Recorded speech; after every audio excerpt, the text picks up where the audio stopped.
This is Mike Maloney, and Mike is my gold expert. And the reason gold is so important, gold and silver, is because gold and silver is God's money.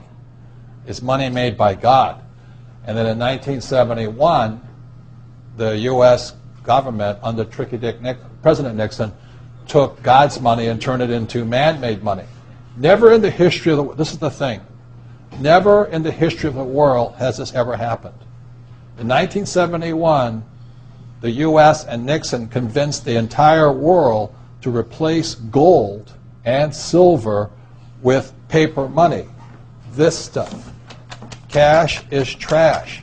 So the reason we have so much volatility in the world today is historically, since the time of the Romans and the Greeks and the French and the English and the Germans, every time they have taken God's money, like silver here, and replaced it with man-made money, there's been economic volatility. Now the problem is, so the dollar is going to keep dropping. So one of the reasons I can predict what's going to happen is I can predict the dollar will keep dropping simply because the U.S. government and now the euro, the European central banks, are printing so much of this trash.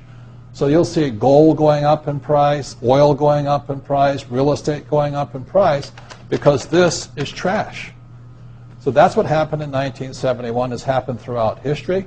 And the reason this current election doesn't make any difference is the only person they can put this back in place is a strong, charismatic leader.